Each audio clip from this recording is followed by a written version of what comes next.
ಸುಮಾರು 986 ಅರ್ಜಿಗಳು ಬಂದಿದ್ದಾವೆ. ತಾವೇ ಗಮನಿಸಿದಾಗೆ ಒಂದು ಅರ್ಜಿಗೆ ಇಬ್ಬರು, ಕನಿಷ್ಠ ಇಬ್ಬರು, 3, 4, 5, 6, 10, 12 ಜನ, ಹೀಗೆ 986 ಅರ್ಜಿ ಅಂದ್ರೆ ಕನಿಷ್ಠ ಒಂದು 2,500 ಜನಕ್ಕಿಂತ ಹೆಚ್ಚು ಭಾಗವಹಿಸಿದ್ದಾರೆ ಜನಸ್ಪಂದನ ಕಾರ್ಯಕ್ರಮದಲ್ಲಿ. ಈಗ ಇದು 3ನೇ ಅಧಿಕೃತ ಜನಸ್ಪಂದನ ಕಾರ್ಯಕ್ರಮ ನಾವು ಜಿಲ್ಲೆಯಲ್ಲಿ ನೆರವೇರಿಸಿದ್ದೇವೆ. ಮೊದಲನೇದು ಹಾಸನದಲ್ಲಿ ಮಾಡಿದಾಗ 860 ಅರ್ಜಿ ಬಂದಿತ್ತು. ಅದರಲ್ಲಿ 859 ಅರ್ಜಿಗಳನ್ನ ವಿಲೆ ಮಾಡಲಾಗಿದೆ. ಹಾಗೆ ಚನ್ನರಾಯಪಟ್ಟಣದಲ್ಲಿ ಮಾಡಿದಾಗ 1069 ಅರ್ಜಿಗಳು ಬಂದಿದ್ವು. ಅದರಲ್ಲಿ ಬಹುತೇಕ ಎಲ್ಲ ವಿಲೆ ಆಗಿತ್ತು, ಆದ್ರೆ ಸರಿಯಾಗಿ ವಿಲೆ ಆಗಿಲ್ಲ. ಕಾರಣ ಸಕಾರಣವಿಲ್ಲದೆ ನಮ್ಮ ಆನ್ಲೈನ್ ಅಲ್ಲಿ ಅವುಗಳನ್ನ ವಿಲೆ ಮಾಡಲಾಗಿದೆ ಅಂತ ವರದಿ ನೀಡಲಾಗಿತ್ತು ಅನ್ನೋದನ್ನ ಗಮನಿಸಿ ಅವುಗಳನ್ನ ಮರುಪರಿಶೀಲನೆ ಮಾಡಲಿಕ್ಕೆ ಸೂಚನೆಯನ್ನ ಕೊಟ್ಟಿದ್ದೇವೆ.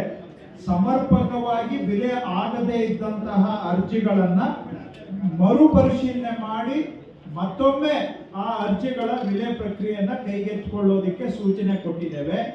ಆ ಹಿನ್ನೆಲೆಯಲ್ಲಿ ಏನು ಚನ್ನರಾಯಪಟ್ಟಣದಲ್ಲಿ 1069 ಅರ್ಜಿ ಬಂದಿತ್ತು, ಅದರಲ್ಲಿ 627 ಅರ್ಜಿ ವಿಲೆ ಮಾಡಿ 442 ಅರ್ಜಿಗಳನ್ನ 2ನೇ ಬಾರಿಗೆ ಸರಿಯಾಗಿ ವಿಲೆ ಆಗಿಲ್ಲ ಅಂತೇಳಿ 2ನೇ ಬಾರಿಗೆ ಅವುಗಳನ್ನ ಮರುಪರಿಶೀಲನೆಗೆ ತಗೊಂಡಿದ್ದೇವೆ. ಇವತ್ತು ನಾವು 986 ಅರ್ಜಿಗಳು ಬಂದಿದ್ದಾವೆ. ಬಹುತೇಕ ಅರ್ಜಿಗಳು 94C ಸಂಬಂಧಪಟ್ಟದ್ದು ಇದ್ದಾವೆ. ಈ ತಾಲೂಕಿನಲ್ಲಿ ಸುಮಾರು 1,000 ಅಷ್ಟು ಹೆಚ್ಚು 1,200 94C ಅರ್ಹ ಅರ್ಜಿಗಳು ಇದ್ದಾವೆ ಅಂತ ಜಿಲ್ಲಾ ಮಟ್ಟದಲ್ಲಿ ಪ್ರಗತಿ ಪರಿಶೀಲನೆ ಮಾಡಿದಾಗ 1,200ರಿಂದ 1,500ವರೆಗೂ ಆಗಬಹುದು ಅಂತ ನಾವು ಅಂದಾಜು ಮಾಡಿದ್ದೇವೆ. ಅದರಲ್ಲಿ ಇತ್ತೀಚೆಗೆ ಒಂದು 500 ಅರ್ಜಿಗಳನ್ನ ಕ್ಲಿಯರ್ ಮಾಡಿದ್ದೇವೆ. ಇನ್ನೂ ಒಂದು ನಮ್ಮ ಪ್ರಕಾರ ಇನ್ನೂ 500ರಿಂದ 1,000 ಅರ್ಜಿ ಬಾಕಿ ಇದ್ದಾವೆ. ಅವುಗಳನ್ನ ಆದಷ್ಟು ಗರಿಷ್ಠ ಇನ್ನ ಒಂದು 2 ತಿಂಗಳ ಒಳಗಡೆ ಬಾಕಿ ಇರುವ ಎಲ್ಲಾ 94C ಅರ್ಜಿಗಳನ್ನ ವಿಲೆ ಮಾಡುವಂತದನ್ನ ಮಾಡ್ತೇವೆ. ಇನ್ನು ಫಾರ್ಮ್ 53 ಮತ್ತು 57 ಬಾಕಿ ಇರುವಂತವು ಸುಮಾರು ಅರ್ಜಿಗಳು ಇವತ್ತು ಬಂದಿದ್ದಾವೆ. ಫಾರ್ಮ್ 53 ಅಲ್ಲಿ ಇರ್ತಕ್ಕಂಥ ಅವುಗಳು ಕೆಲವೆಲ್ಲ ಎಲಿಜಿಬಲ್ ಇದ್ದಾವೆ. ಅವುಗಳನ್ನ ಆದಷ್ಟು ಶೀಘ್ರವಾಗಿ ನಾನು, ಜಿಲ್ಲಾಧಿಕಾರಿಗಳು ಎಲ್ಲರೂ ಕೂಡ ಸೂಪರ್ವಿಷನ್ ಮಾಡಿ ಯಾವುದು ಬಾಕಿ ಇದೆ ಅದನ್ನ ಆಲೂರಲ್ಲೇ ಇರ್ಬೋದು, ಸಕಲೇಶ್ಪುರದಲ್ಲೇ ಇರ್ಬೋದು, ಅವುಗಳನ್ನ ವಿಲೆ ಮಾಡಿಸೋದಕ್ಕೆ ನಾನು ಇನ್ಮೇಲೆ ಅದನ್ನ ನಾನು ಸ್ವಲ್ಪ 94C ಮತ್ತು 53, 57 ಇವುಗಳನ್ನ ನಾನು ಕೂಡ ಟ್ರ್ಯಾಕರ್ಗೆ ತಗೊಂಡು ಅವುಗಳನ್ನ ನಾನು ಕಣ್ಣಲ್ಲಿ ಕಣ್ಣಿಟ್ಟು ಸೂಕ್ಷ್ಮವಾಗಿ ಗಮನಿಸ್ತೇನೆ. ಪ್ರೋಗ್ರೆಸ್ ಮಾಡಿ ಬಾಕಿ ಇರುವ ಅರ್ಜಿಗಳನ್ನ ವಿಲೆ ಮಾಡ್ತಕ್ಕಂಥದ್ದು. ಕೆಲವು 53 ಅಲ್ಲಿ ಎಲಿಜಿಬಲ್ ಇದಾವೆ, ಆದ್ರೆ 57 ಅಲ್ಲಿ ಇರುವಂತವು ಬಹುತೇಕ ಎಲಿಜಿಬಲ್ ಇಲ್ಲ ಅನ್ನುವಂಥದ್ದು ನನ್ನ ಮಾಹಿತಿ. ಯಾಕೆಂದ್ರೆ 57 ಕಾನೂನು ಮಾಡಿದಾಗ್ಲೇನೆ ಕೆಲವು ಜಮೀನಿಗೆ ಮಾತ್ರ ಅದರಲ್ಲಿ ಅವಕಾಶ ಕೊಟ್ಟಿದ್ದಾರೆ, ಎಲ್ಲಾ ಜಮೀನಿಗೆ ಅದರಲ್ಲಿ ಅವಕಾಶ ಕೊಟ್ಟಿಲ್ಲ. 57 ಅಲ್ಲಿ 53ಗೆ ಬೇರೆ ಕಾನೂನು ಇತ್ತು, 57ಗೆ ಬೇರೆ ಕಾನೂನು ಇದೆ. 53 ಅಲ್ಲಿ ಕೆಲವು ಎಲಿಜಿಬಲ್ ಇದಾವೆ, 57 ಅಲ್ಲಿ ಅವು ಎಲಿಜಿಬಲ್ ಇಲ್ಲ. ಸೊ ಹಾಗಾಗಿ ಕಾನೂನು ಏನಿದೆ ಕಾನೂನಿನ ಅಡಿಯಲ್ಲೇ ನಾವು ಮಾಡಬೇಕಾಗುತ್ತೆ. ಬಾಕಿ ಇರುವಂತವುಗಳನ್ನ ವಿಲೆ ಮಾಡುವಂತ ಕೆಲಸವನ್ನ ಖಂಡಿತವಾಗಿ ಮಾಡ್ತೇವೆ. ಇನ್ನ 3ನೇ ವಿಷಯ ಅಂತಂದ್ರೆ ಸ್ವಲ್ಪ ಪಾಣಿ ತಿದ್ದುಪಡಿಗಳು ಕೆಲವೆಲ್ಲ ಬಾಕಿ ಇದಾವೆ. ಅವುಗಳನ್ನು ಕೂಡ ನಾನು ಹೇಳಿದ್ದೇನೆ, ತಹಶೀಲ್ದಾರಿಗೆ ತಿದ್ದುಪಡಿ ಆಗುವಂತದನ್ನ ಸ್ವಲ್ಪ ಆದಷ್ಟು ಶೀಘ್ರವಾಗಿ ಮಾಡಿಸ್ಬೇಕು ಅಂತೇಳಿ ಅಂತ. 4ನೇದು ಕೆಲವು ಮರ ಮಾಲ್ಕಿ ಸಂಬಂಧಪಟ್ಟ ಹಾಗೆ HRPದು ಮರ ಮಾಲ್ಕಿ ವಿಷಯಗಳು ಇದಾವೆ. ಹಾಗೆ ಫಾರ್ಮ್ 53, 57 ಕೂಡ ಕೆಲವು ಮರ ಮಾಲ್ಕಿ ವಿಷಯಗಳು ಬಾಕಿ ಇದಾವೆ. ಅವುಗಳನ್ನು ಕೂಡ ಆದಷ್ಟು ಶೀಘ್ರ ವಿಲೆ ಮಾಡುವಂತಹದ್ದು. HRP ಮರ ಮಾಲಿಕೆಯಲ್ಲಿ ಒಂದು ಸರ್ಕಾರ ಪಾಲಿಸಿ ಡಿಸಿಷನ್ ಆಗ್ಬೇಕಾಗುತ್ತೆ, ಅದನ್ನ ನಾವು ಮಾಡ್ತೇವೆ HRP ವಿಷಯದಲ್ಲಿ. ಯಾಕಂದ್ರೆ ಸಮಯಕ್ಕೆ ಮರ ಮಾಲಿಕೆ ಕಟ್ಟಿಲ್ಲ ಅಂತೇಳಿ ಅರ್ಜಿಗಳೆಲ್ಲ ತಿರಸ್ಕಾರ ಆಗಿದ್ದಾವೆ. ಅದರ ವಿರುದ್ಧ ಅವರು ಕೋರ್ಟ್ಗೆ ಅಪೀಲ್ ಹೋದಾಗ ಇದನ್ನ ಅವ್ರಿಗೊಂದು ಅವಕಾಶ ಕೊಡಿ ಅಂತ ಕೋರ್ಟ್ನವರು ಆದೇಶ ಮಾಡಿದ್ದಾರೆ. ಕೋರ್ಟ್ನ ಆದೇಶದ ಹಿನ್ನೆಲೆಯಲ್ಲಿ ಅವ್ರಿಗೊಂದು ಅವಕಾಶ ಕೊಡುವುದಕ್ಕೆ ಸಾಧ್ಯನಾ ಅನ್ನೋ ತೀರ್ಮಾನವನ್ನ ನಾವು ಮಾಡ್ತೇವೆ. ಜಿಲ್ಲಾಧಿಕಾರಿಗಳಿಗೆ ನಾನು ಆಗ್ಲೇ ಹೇಳಿದ್ದೇನೆ, ಇದಕ್ಕೊಂದು ಪ್ರಸ್ತಾವನೆಯನ್ನ ಕಳಿಸ್ಕೊಡಿ. ಇದಕ್ಕೆ ಯಾರು ಸಮಯದಲ್ಲಿ ಮರ ಮಾಲಿಕೆ ಕಟ್ಟಕ್ಕಾಗಿಲ್ಲ ಅವ್ರಿಗೆ ಮತ್ತೊಂದು ಅವಕಾಶ ಕೊಟ್ಟು ಆ ಸಮಸ್ಯೆ ಪರಿಹಾರ ಮಾಡೋದ್ರ ಬಗ್ಗೆ ಸರ್ಕಾರ ಸಹಾನುಭೂತಿಯಿಂದ ಪರಿಗಣಿಸ್ತೇವೆ. ಅದಕ್ಕೊಂದು ಪ್ರಸ್ತಾವನೆಯನ್ನ ಕಳಿಸಿ ಅಂತ ನಾನು ಹೇಳಿದ್ದೇನೆ.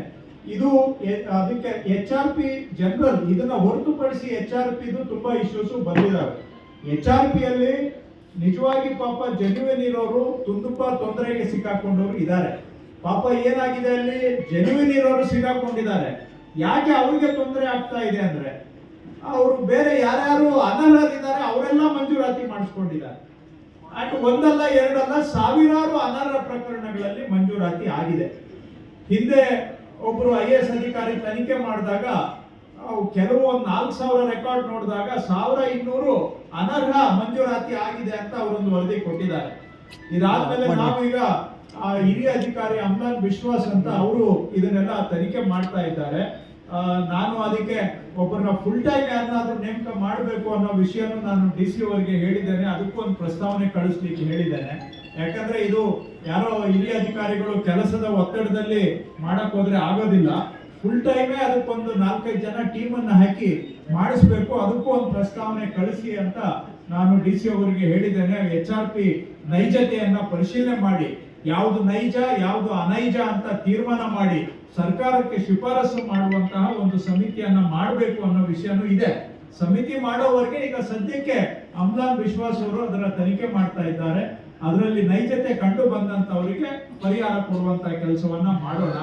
ಯಾರ್ದು ನೈಜತೆ ಇಲ್ಲ ಅಂತವ್ರ ಬಗ್ಗೆ ಸರ್ಕಾರ ಒಂದು ಕಠಿಣ ತೀರ್ಮಾನವನ್ನ ನಾವು ತೆಗೆದುಕೊಳ್ಬೇಕಾಗುತ್ತೆ HRPಗೆ ಸಂಬಂಧಪಟ್ಟ. ಈಗ ಅದು ನೈಜ ಅನೈಜ ಎಲ್ಲ ಕೂಡ್ಕೊಂಡಿರೋದ್ರಿಂದ ಪಾಪ ನೈಜ ಇರೋರ್ಗೂ ಕೂಡ ಸಂಪೂರ್ಣ ನ್ಯಾಯ ಸಿಗುತ್ತಾ ಇಲ್ಲ. ಅವ್ರ ಬಗ್ಗೆ ನಮ್ಗೆ ಸಹಾನುಭೂತಿ ಇದೆ. ಆದ್ರೆ ನೈಜತೆ ಅನೈಜತೆ ಪರಿಹಾರ ಆಗೋವರೆಗೆ ನಾವು ಮಧ್ಯ ಏನು ಮಾಡ್ಲಿಕ್ಕೆ ಕಷ್ಟ ಆಗುತ್ತೆ ಅನ್ನೋದು ನಿಮ್ ಗಮನಕ್ಕೆ ತರ್ತಾ ಇದ್ದೇನೆ. 5ನೇ ವಿಷಯ ಬಹಳ ನನಗೆ ಆಶ್ಚರ್ಯನೂ ಆಯ್ತು ಮತ್ತೆ ಸ್ವಲ್ಪ ಬೇಸರನೂ ಆಯ್ತು. ಈಗ ಇಷ್ಟೊಂದು ಇಲ್ಲಿ ಅನೇಕ ವಸತಿ ಪ್ರದೇಶಗಳು ಇದಾವೆ. ಇಲ್ಲಿ ಕೆಲವರು 94 CL ಅಂದ್ರೆ ಸರ್ಕಾರ ಅಥವಾ ಖಾಸಗಿ ಜಮೀನಲ್ಲಿ ಇರ್ತಕ್ಕಂಥ ವಸತಿ ಪ್ರದೇಶಗಳು, ಅವುಗಳು ಇಲ್ಲಿವರೆಗೂ ಕೂಡ ಗ್ರಾಮಗಳಾಗಿಲ್ಲ. ದಾಖಲೆ ಪ್ರಕಾರ ಗ್ರಾಮ ಆಗಿಲ್ಲ. ಅಂದ್ರೆ ಅವು ದಾಖಲೆ ರಹಿತ ವಸತಿ ಪ್ರದೇಶ, ಅನ್ರೆಕಾರ್ಡೆಡ್ ಹ್ಯಾಬಿಟೇಷನ್ ಅಂತ ಹೇಳ್ತೇವೆ. ಅವುಗಳಿಗೆ ದಾಖಲೆ ಮಾಡಿಕೊಡೋದಿಕ್ಕೆ ಕಂದಾಯ ಗ್ರಾಮ ಮಾಡೋದಿಕ್ಕೆ ಸರ್ಕಾರ ಕಾನೂನನ್ನ ಮಾಡಿದೆ. ಈ ತಾಲೂಕಲ್ಲಿ ಆಲೂರು ತಾಲೂಕಲ್ಲಿ ಸಾಕಷ್ಟು ಅಂತಹ ವಸತಿ ಪ್ರದೇಶಗಳು ಇದಾವೆ ದಾಖಲೆ ರಹಿತ. ಅವುಗಳನ್ನ ಈಗ ರಾಜ್ಯಾದ್ಯಂತ ನಾವು ಆಂದೋಲನದ ಮಾದರಿಯಲ್ಲಿ ಕಂದಾಯ ಗ್ರಾಮ ಮಾಡುವಂತ ಕೆಲಸ ಮಾಡ್ತಾ ಇದ್ದೇವೆ. ಹೊಸಪೇಟೆಯಲ್ಲಿ ಹೋದ ವರ್ಷ 1,11,000 ಹಕ್ಕುಪತ್ರ ಕೊಟ್ಟಿದ್ದೇವೆ. ಅದಾದ್ಮೇಲೆ ಈಗ ಬರೋ ತಿಂಗಳಲ್ಲಿ ಇನ್ನೂ 1,00,000 ಹಕ್ಕುಪತ್ರ ಕೊಡ್ತಾ ಇದ್ದೇವೆ.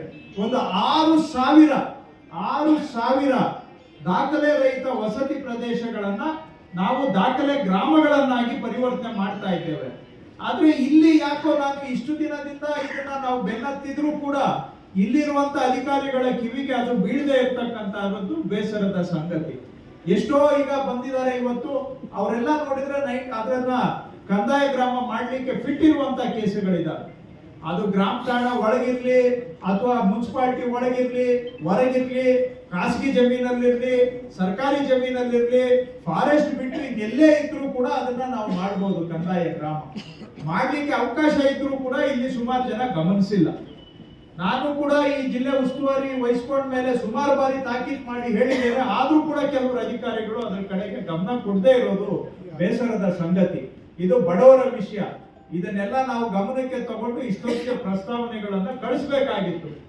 ಆದ್ರೆ ಇವತ್ತು ನಾನು ಅದು ಎಲ್ಲ ಯಾವ್ದಾವ್ದು ಆ ತರ ಇದೆ ಅವುಗಳನ್ನೆಲ್ಲ ತಯಾರು ಮಾಡಿ 94D ಅಂತ ಒಂದು ಸೆಕ್ಷನ್ ಇದೆ, ಕಂದಾಯ ಗ್ರಾಮ ರಚಿಸಿ ಹಕ್ಕುಪತ್ರ ಕೊಡ್ಲಿಕ್ಕೆ ಅಂತದೆಲ್ಲ ಕೊಡ್ಲಿಕ್ಕೆ ನಾನು ಇವತ್ತು ಸೂಚನೆಯನ್ನ ಕೊಟ್ಟಿದ್ದೇನೆ.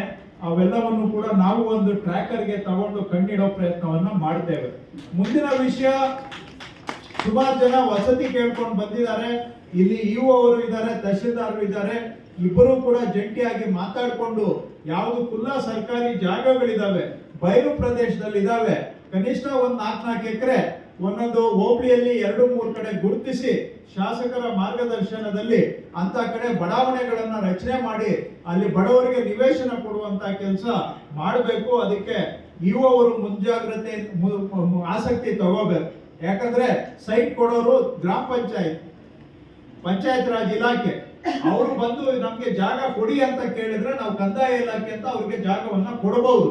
ಕೊಟ್ಟಿದ್ದ ಜಾಗಗಳು ಕೂಡ ಇಲ್ಲಿವರೆಗೂ ಸೈಟ್ ಕೊಟ್ಟಿಲ್ಲ ಅಂತ ಹೇಳ್ತಾ ಇದ್ದಾರೆ. ಇವತ್ತು ನಿಜ ಸೈಟ್ ಕೊಡ್ಲಿಕ್ಕೆ ಹೋದಾಗ ಅನುಕೂಲ ಇರೋರೇ ಬಂದು ಸೈಟ್ಗಳಿಗೆ ಅರ್ಜಿ ಹಾಕುವಂತಹದ್ದು ಇದು ಅಯ್ಯೋ ಯಾಕೆ ಬೇಕಪ್ಪ ಅಂತ ಅನ್ಸ್ಬಿಡ್ತದೆ ನಮಗೂ ಕೂಡ. ಆದ್ರೆ ಎಷ್ಟೋ ಜನ ಬಡವರಿದ್ದಾರೆ, ನಿವೇಶನ ರೈತರಿದ್ದಾರೆ, ಅಂತವ್ರ ಮುಖ ನೋಡಿ ನಾವು ಆದಷ್ಟು ನಿವೇಶನ ಕೊಡುವಂತಹದ್ದು ಆಗ್ಬೇಕು. ಅದಕ್ಕೆ ಕೂಡ ಇಒ ಅವರು ಮತ್ತೆ ತಹಶೀಲ್ದಾರ್ ಇಬ್ಬರು ಸೇರಿ ಎಲ್ಲಿ ಈಗ ಇಒ ಅವರು ಹೇಳ್ತಾ ಇದ್ದಾರೆ ಕೊಟ್ಟಿರೋ ಜಾಗನೇ ನಮ್ಮ ಹತ್ರ ಇದೆ ಅಂತ ಹೇಳ್ತಾ ಇದ್ದಾರೆ. ಕೊಟ್ಟಿರೋ ಜಾಗ ಇದ್ರೆ ಅದನ್ನ ನಿವೇಶನ ಮಾಡಿ, ಜಾಗ ಸಾಲದು ಅಂತ ಹೇಳಿದ್ರೆ ತಗೊಳ್ಳಿ, ಕಂದಾಯ ಇಲಾಖೆಯಿಂದ ತಗೊಳ್ಳಿ, ಧಾರಾಳವಾಗಿ ಜಾಗ ಜಮೀನುಗಳು ಕೊಡ್ತೇವೆ, ಇರೋ ಜಮೀನುಗಳನ್ನ ಕೊಡ್ತೇವೆ. ಸೊ ನಿವೇಶನ ಕೊಡುವಂತಹದ್ದು ಸ್ವಲ್ಪ ವೇಗವಾಗಿ ಆಗ್ಬೇಕು ಅಂತಕ್ಕಂಥದ್ದು ಮತ್ತೊಂದು ವಿಷಯ. ಮತ್ತೊಂದು ವಿಷಯ ಅಂತ ಹೇಳಿದ್ರೆ ಮುಂದುವರೆದು ಕೆಲವರಿಗೆಲ್ಲ ಹಿಂದೆ ಈ ಏನು ಆಶ್ರಯ ಸಮಿತಿ ಅಂತೇಳಿ ಅವ್ರಿಗೆ ಹಕ್ಕುಪತ್ರ ಕೊಟ್ಟಿದ್ದಾರೆ. ಆದ್ರೆ ಅದಕ್ಕೆ ಈ ತಾಲೂಕು ಆಫೀಸಲ್ಲಿ ಅಥವಾ ಇಒ ಆಫೀಸಲ್ಲಿ ರಿಜಿಸ್ಟರ್ ಇಲ್ಲ, ಮೂಲ ದಾಖಲೆಗಳು ಇಲ್ಲ ಅಂತವರಿಗೆ ಈಗ ಪಂಚಾಯತಿಯವರು ಬೋಗಸ್ ಆಗಿ 911 ಏನೋ ಹಾಕಿ ಕೊಟ್ಟವ್ರೆ ಅವ್ರಿಗೆ ಆವಾದ್ರೆ ಅವಕ್ಕೆ ಯಾವಕ್ಕೂ ಬೆಲೆ ಇರೋದಿಲ್ಲ.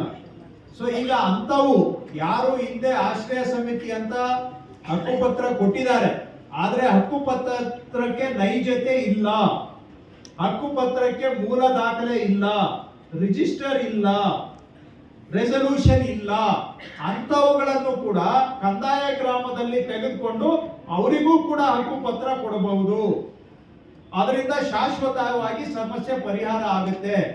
ಅದಕ್ಕೆ ನಮ್ಮ ಕಂದಾಯ ಇಲಾಖೆಯವರು ಏನ್ ಹೇಳ್ತಾರೆ, ಇದು ಜಾಗ ತಾಲೂಕ್ ಪಂಚಾಯತಿಗೆ ಸೇರಿದ್ದು, ಅವ್ರ ಜಾಗದಲ್ಲಿ ನಾವು ಕಂದಾಯ ಗ್ರಾಮ ಮಾಡಕ್ ಆಗೋದಿಲ್ಲ ಅಂತ ಇದೊಂದು ಟೆಕ್ನಿಕಲ್ ಆಗಿ ಸಬು ಬೀಳ್ತಾರೆ. ಆದ್ರೆ ಇವತ್ತು ಹೇಳ್ತಾ ಇದ್ದೀನಿ, ಅಂತದ್ದು ಇದ್ರೆ ಇಒ ಅವರು ಹೋಗಿ ನೀವೇ ತಹಶೀಲ್ದಾರ್ ಹತ್ರ ಕೂತ್ಕೊಂಡು ಇದರಲ್ಲಿ ನೀವೇ ಒಂದು ಅಧಿಕೃತ ಪತ್ರ ಕೊಡಿ, ಈ ರೀತಿ ಹಿಂಗ ಆಗ್ಬಿಟ್ಟಿದೆ, ಇಲ್ಲಿ ಮೂಲ ದಾಖಲೆಗಳು ಇಲ್ಲ, ನೈಜತೆಯನ್ನ ನಾವು ಪರಿಶೀಲನೆ ಮಾಡಕ್ ಆಗ್ತಾ ಇಲ್ಲ, ಹಾಗಾಗಿ ಇದನ್ನ ನೀವು ಕಂದಾಯ ಗ್ರಾಮ ಯೋಜನೆ ಅಡಿಯಲ್ಲಿ ಇವರಿಗೆ ಕಂದಾಯ ಗ್ರಾಮವನ್ನಾಗಿ ಪರಿವರ್ತಿಸಿ ಅವರಿಗೆ ದಾಖಲೆಗಳನ್ನ ಮಾಡಿಕೊಡ್ಬಹುದು ಅಂತ ಇಒ ಅವರೇ ಬರೆದು ಕೊಟ್ರೆ ಅದರ ಆಧಾರದ ಮೇಲೆ ನೀವು ಕಂದಾಯ ಗ್ರಾಮವನ್ನ ಪ್ರಪೋಸ್ ಮಾಡಬಹುದು ತಹಶೀಲ್ದಾರ್. ಸೊ ಈ ರೀತಿಯಾಗಿ ಮಾಡಿದ್ರೆ ಕೆಲವು ಆಲೂರಲ್ಲೂ ಆಗಿದೆ, ಸಕಲೇಶ್ಪುರದಲ್ಲೂ ಆಗಿದೆ. ಈ ರೀತಿ ಯಾವುದೋ ಅವ್ರ ಹತ್ರ ಒಂದು ಪೇಪರ್ ಪ್ರಿಂಟ್ ಔಟ್ ಇದೆ, ಆದ್ರೆ ಅದಕ್ಕೆ ಮೂಲ ಕಡತಗಳು ಇಲ್ಲ. ಈಗ ಅವ್ರು ಈ ಸ್ವತ್ತಿಗೆ ಕೇಳಿದ್ರೆ ಮೂಲ ಕಡತ ಕೇಳ್ತಾರೆ, ಮೂಲ ಕಡತ ಇಲ್ಲ ಅಂದ್ರೆ ಈ ಸ್ವತ್ತು ಕೊಡಕ್ ಬರೋದಿಲ್ಲ. ಸೊ ಕಂದಾಯ ಗ್ರಾಮ ಮಾಡಿಬಿಟ್ರೆ ಪಕ್ಕ ಆಗುತ್ತೆ. ಸೊ ಈ ರೀತಿಯಾಗಿ ಅದನ್ನು ಇಷ್ಟು ವಿಷಯಗಳು ಸ್ವಲ್ಪ ಇನ್ನ ಸಣ್ಣ ಸಣ್ಣ ವಿಷಯಗಳು ತುಂಬಾ ಬಂದಿದ್ದಾವೆ. ಅವುಗಳನ್ನೆಲ್ಲ ನಾನು ಇಲ್ಲಿ ಹೇಳಲಿಕ್ಕೆ ಹೋಗೋದಿಲ್ಲ. ಈಗ ಅಧಿಕಾರಿಗಳ ಸಭೆ ಇದೆ, ಅಲ್ಲಿ ಅವುಗಳನ್ನ ನಾವು ಚರ್ಚೆ ಮಾಡ್ತೇವೆ. ಈಗ ಇಷ್ಟು ಪ್ರಮುಖವಾಗಿ ಜಾಸ್ತಿ ಅರ್ಜಿಗಳು ಬಂದಿರುವಂತ ವಿಷಯಗಳು. ಇನ್ನು ಅತಿ ಹೆಚ್ಚು ಬಂದಿರೋದು ದುರಸ್ತಿಗೆ ಸಂಬಂಧಪಟ್ಟ ಹಾಗೆ. ದುರಸ್ತು ಬಗ್ಗೆ ಒಂದ್ 2 ನಿಮಿಷ ಹೇಳ್ಬಿಡ್ತೇನೆ. ಕೋಡಿ ದುರಸ್ತು ಈಗ ನಡೀತಾ ಇದೆ. ಮೊದಲು ಒಂದು ಕೋಡಿ ದುರಸ್ತು ಆಗ್ಬೇಕಾದ್ರೆ ಕಡ್ಡಾಯವಾಗಿ 5 ದಾಖಲೆ ಇರಬೇಕಾಗಿತ್ತು. 5 ದಾಖಲೆ ಇರಬೇಕಾಗಿತ್ತು. ಆ 5 ದಾಖಲೆ ಇರಬೇಕಾಗಿದ್ದ ಅವಶ್ಯಕತೆಯನ್ನ ಈಗ ನಾನ್ ಬಂದ್ಮೇಲೆ 3 ದಾಖಲೆಗೆ ಇಳಿಸಿದೀವಿ ನಾವು. ಮೊದಲು 5 ಬೇಕಾಗಿತ್ತು, ಈಗ 3 ದಾಖಲೆ ಇದ್ರೂ ಕೂಡ ಕೋಡಿ ದುರಸ್ತು ಮಾಡಿ ಅಂತ ನಾನು ಆದೇಶ ಮಾಡಿದ್ದೇನೆ. 5 ದಾಖಲೆ ಅಂತ ಹೋದ್ರೆ 90% ಯಾರ್ದು ಆಗ್ತಾ ಇರ್ಲಿಲ್ಲ, 90% ಆಗ್ತಾ ಇರ್ಲಿಲ್ಲ. ಈಗ 5ನ್ನ ಬದಿಗಿಟ್ಟು 3 ದಾಖಲೆ ಇದ್ರೆ ಮಾಡಿ ಅಂತ ಹೇಳಿದ್ಮೇಲೆ 50% ಆಗ್ತಾ ಇದೆ. ಈಗ 50% ಎಲಿಜಿಬಲ್ ಆಗಿದ್ದಾರೆ. ಮೊದಲು ಬರೀ 10% ಎಲಿಜಿಬಲ್ ಇದ್ರು, ಈಗ 50% ಎಲಿಜಿಬಲ್ ಆಗಿದ್ದಾರೆ. ಅವ್ರದ್ದೆಲ್ಲವೂ ಕೂಡ ಈಗ ಕೋಡಿ ದುರಸ್ತು ನಡೀತಾ ಇದೆ, ಆಟೋಮ್ಯಾಟಿಕ್ ಆಗಿ ಆಗ್ತಾ ಇದೆ. 3 ದಾಖಲೆ ಇರೋರ್ದು ನಡೀತಾ ಇದೆ. ಈಗ ಕೆಲವ್ರ ಹತ್ರ 3 ದಾಖಲೆ ಇಲ್ಲ, ಅಂತವರು ಹತ್ರ 40 to 50% ಇದ್ದಾರೆ. ಅವ್ರದ್ದು ಏನು ಅನ್ನೋದು ಪ್ರಶ್ನೆ. ನಾನು ಅಧಿಕಾರಿಗಳಿಗೆ ಹೇಳಿದ್ದೇನೆ, ಈ 3ರಲ್ಲಿ ಯಾರ ಹತ್ರ 2 ದಾಖಲೆ ಇದೆ ಅಂತವುಗಳನ್ನ ಮಿಸ್ಸಿಂಗ್ ರೆಕಾರ್ಡ್ಸ್ ಕಮಿಟಿಗೆ ತೆಗೆದುಕೊಂಡು ಒರಿಜಿನಲ್ OMO MRO ಇದ್ರೆ RTC ಇದ್ರೆ ಅದನ್ನ ತಗೊಂಡು ಮಾಡಿ ಸ್ವಲ್ಪ ಧೈರ್ಯವಾಗಿ ಅಂತ ನಾನು ಸೂಚನೆಯನ್ನ ಕೊಟ್ಟಿದ್ದೇನೆ. ಯಾರಿಗೆ 3 ದಾಖಲೆ ಇಲ್ಲ, ಯಾರಿಗೆ 2 ದಾಖಲೆ ಇದೆ, ಅದನ್ನ ನೈಜತೆಯನ್ನ ಪರಿಶೀಲನೆ ಮಾಡಿಕೊಂಡು 2 ದಾಖಲೆ ಇರೋದನ್ನ ಮಿಸ್ಸಿಂಗ್ ರೆಕಾರ್ಡ್ಸ್ ಕಮಿಟಿಯಲ್ಲಿ ಇಟ್ಟು ಜಿಲ್ಲಾಧಿಕಾರಿಗಳ ಅಧ್ಯಕ್ಷತೆಯಲ್ಲಿ ತೀರ್ಮಾನ ಮಾಡಿ ಅದನ್ನು ಕೂಡ ಕೋಡಿ ದುರಸ್ತು ಮಾಡಬೇಕು ಅಂತ ಹೇಳಿದ್ದಾರೆ. ಆ ರೀತಿ ಮಾಡಿದಾಗ ಇನ್ನೊಂದು 15% 20% ಪಾಸ್ ಆಗುತ್ತೆ. ಸೊ ಫಸ್ಟ್ ಕ್ಲಿಯರ್ ಆಗಿರೋದು 50%, ಮಿಸ್ಸಿಂಗ್ ರೆಕಾರ್ಡ್ಸ್ ಕಮಿಟಿಯಲ್ಲಿ ಒಂದು 20% ಪಾಸ್ ಮಾಡಬಹುದು. ಈ ತರ ಆದ್ರೆ ಒಟ್ಟು ಏನು ಬಾಕಿ ಇದಾವೆ 70 ವರ್ಷದಿಂದ ಬಾಕಿ ಇದಾವೆ ಅಂತ ಪೈಕಿ 65ರಿಂದ 70% ಕೋಡಿ ದುರಸ್ತ ಆಗೋಗುತ್ತೆ. ಇಷ್ಟಾದ್ರೂ ಕೂಡ 30% ಉಳಿತದೆ. ಅದ್ರ ಬಗ್ಗೆ ನಾವಿನ್ನೂ ತೀರ್ಮಾನ ಮಾಡಿಲ್ಲ. ಅದನ್ನ ಏನ್ ಮಾಡ್ಬೇಕು ಅನ್ನೋದು ಈ 65-70% ಆದ್ಮೇಲೆ ಅದನ್ನ ತೀರ್ಮಾನ ಮಾಡ್ತೇವೆ. ಫಸ್ಟ್ ಈಗ ನಮ್ದು ಪ್ರಯಾರಿಟಿ ಇರೋದು 50% ಆಲ್ಮೋಸ್ಟ್ ಈಗ ಆಗೋ ಸ್ಟೇಜ್ಗೆ, ಮುಗಿಯೋ ಸ್ಟೇಜ್ಗೆ ಬಂದಿದೆ. ಅದಾದ್ಮೇಲೆ ಈಗ ಇನ್ನ 15-20% ಏನು 2 ರೆಕಾರ್ಡ್ ಮಾತ್ರ ಇರೋದನ್ನ ನಾವು ಪ್ರೋಸೆಸ್ ಮಾಡಕ್ಕೆ ಈಗ ಅದನ್ನ ಪ್ರಯತ್ನ ಮಾಡ್ತಾ ಇದ್ದೀವಿ. ಅದಾದ್ಮೇಲೆ ಒಂದೇ ರೆಕಾರ್ಡ್ ಇರೋದು ಆಮೇಲೆ ಬರುತ್ತೆ. ಒಂದೇ ರೆಕಾರ್ಡ್ ಅಂದ್ರೆ ಅವ್ರ ಹತ್ರ ಬರೀ RTC ಮಾತ್ರ ಇದೆ, ಇನ್ನೇನು ಇಲ್ಲ ಅಂತ. ಆದ್ರೆ ಜನ ಬರ್ತಾರೆ, ನೋಡಿ ಸ್ವಾಮಿ ನಮ್ ಕೈಯಲ್ಲಿ ಇದೆ ಅಂತ. ನಿಮ್ ಕೈಯಲ್ಲಿದ್ರೆ ದಯವಿಟ್ಟು ಆಗೋದಿಲ್ಲ. ಅದು ನಮ್ಮ ದಾಖಲ ಇದ್ರಲ್ಲಿ ಇರ್ಬೇಕು, ರೆಕಾರ್ಡ್ ರೂಮ್ ಅಲ್ಲಿ ಇರ್ಬೇಕು. ಆವಾಗ ಮಾತ್ರ ದಾಖಲೆ ಇದೆ ಅಂತ ನಾವು ಒಪ್ಕೊಳ್ತೇವೆ.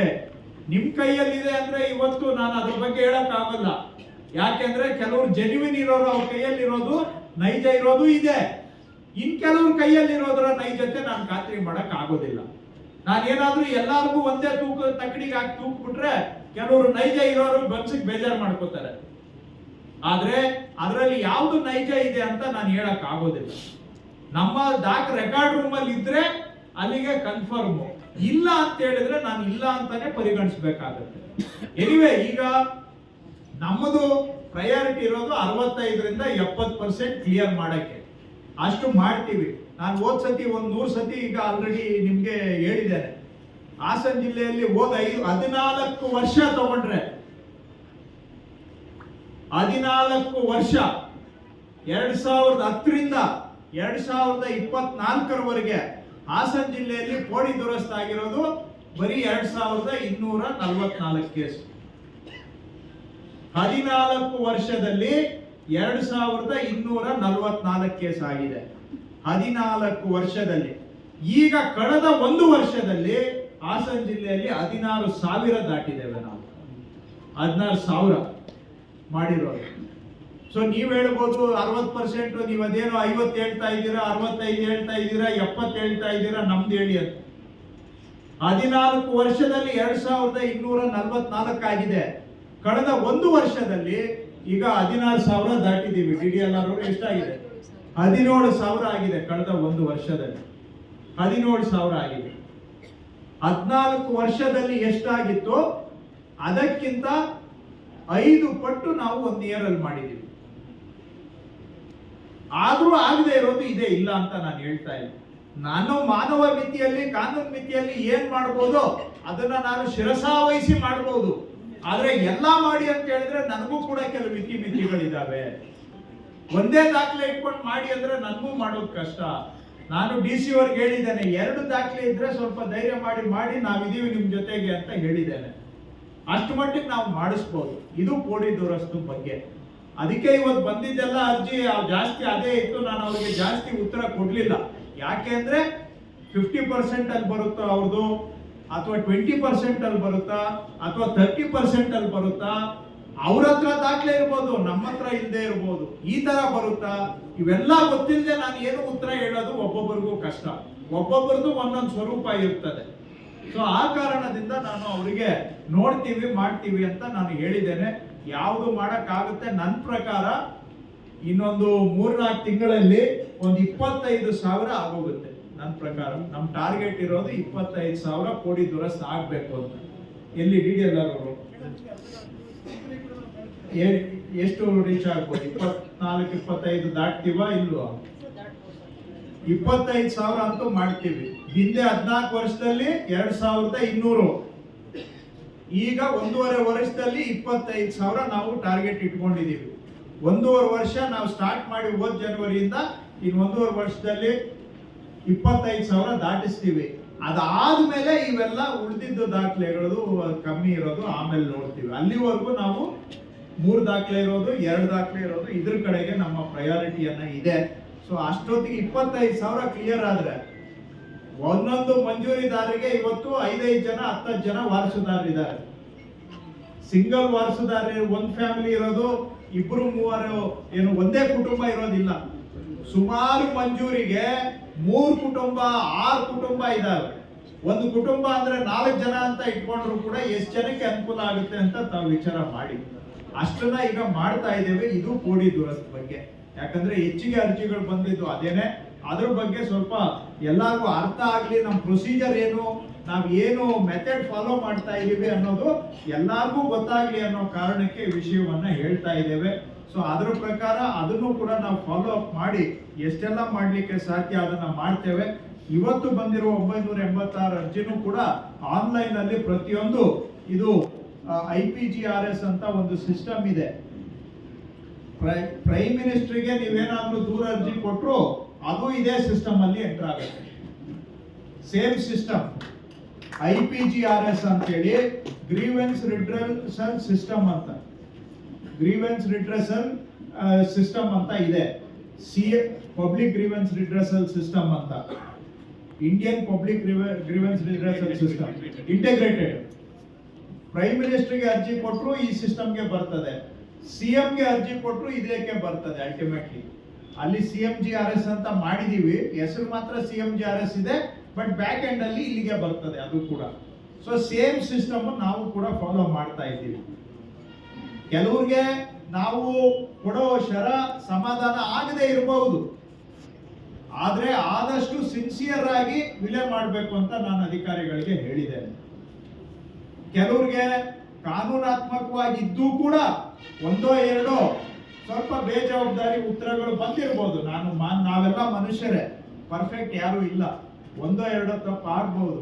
ಆದ್ರೆ ಕೆಲವ್ರಿಗೇನು ಅದು ಕೇಳದ್ದು ನಾವು ಮಾಡಕ್ ಆಗಲ್ಲ, ಅಂತದ್ದು ಕೊಟ್ಟಾಗ ಅವ್ರಿಗೆ ಸಮಾಧಾನ ಆಗೋದಿಲ್ಲ. ಇಲ್ಲಿ ಬಂದವರೆಲ್ಲ ನೀವು ನೋಡಿದಿರಿ, ಎಲ್ಲ ಪರ್ಸನಲ್ ಗ್ರಡ್ಜಸ್ ಸುಮಾರು ಇದಾವೆ. ಅದರಲ್ಲಿ ಕೆಲವು ಅಕ್ಕಪಕ್ಕ ಮನೆಯವ್ರ ಗ್ರಡ್ಜಸ್ ಆದ್ರೆ ಇನ್ ಕೆಲವು ಸ್ವಂತ ಫ್ಯಾಮಿಲಿ ಒಳಗಡೆ ಗ್ರಡ್ಜಸ್. ಇಂಥವೆಲ್ಲ ನಾವು ತಗೊಂಡ್ ಬಂದು ಸದ್ಯ ನಾವು ಜನಗಳ ಕೆಲಸ ಮಾಡೋದೇ ಕಷ್ಟ ಆಗಿದೆ, ಇನ್ನ ವ್ಯಾಜ್ಯಗಳನ್ನ ದೇಶಗಳನ್ನ ಬಗೆಹರಿಸಕ್ಕೆ ನಮ್ಮ ಕೈಲಾಗುತ್ತಾ ಯೋಚನೆ ಮಾಡಿ. ಅಂತವು ಕೆಲವೆಲ್ಲ ಇರ್ತವೆ.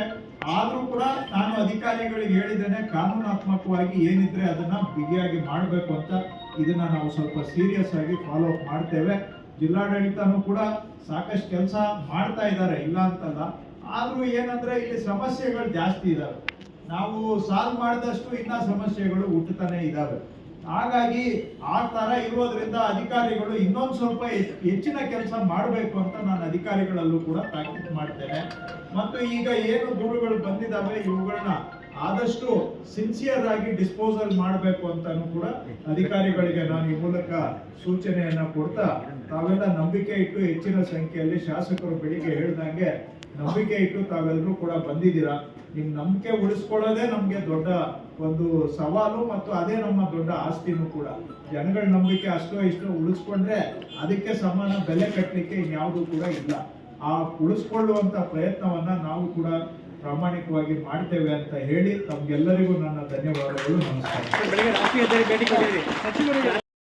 ತಹಶೀಲ್ದಾರರು ಸಿಗಲ್ಲ ಅಂತ ಇದಕ್ಕೆ ನಾವು ಸಿಸ್ಟಮ್ ಅಲ್ಲೇ ಸೊಲ್ಯೂಷನ್ ಹುಡುಕ್ಬೇಕಾಗತ್ತೆ. ಖಂಡಿತ ನಿಮ್ಮ ಫೀಡ್ಬ್ಯಾಕ್ ಅನ್ನ ತಗೊಂಡು, ನಮ್ದು ಸ್ವಲ್ಪ ಇದೆ, ಕೆಲವು ಐಡಿಯಾಸು ಇದೆ, ಬಟ್ ಅದನ್ನ ಇಂಪ್ಲಿಮೆಂಟೇಷನ್ಗೆ ಹೇಗೆ ತರಬೇಕು ಅನ್ನೋ ವಿಚಾರ ಇದೆ.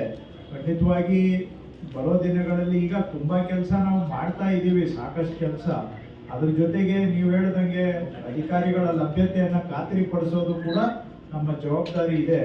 ಇದನ್ನ ಒಂದು ಸಿಸ್ಟಮ್ ಮುಖಾಂತರನೇ ಹೇಗೆ ಮಾಡಬೇಕು ಅನ್ನೋದನ್ನು ವಿಚಾರ ಮಾಡ್ತೇವೆ. ಸರ್, ಮಾಜಿ ಸೈನಿಕರಿಗೆ ಏನಾದ್ರು ಅಂತ ಹೇಳಿ ಸರ್. ಮಾಜಿ ಸೈನಿಕರಿಗೆ ಬೆಳಗಿಂದ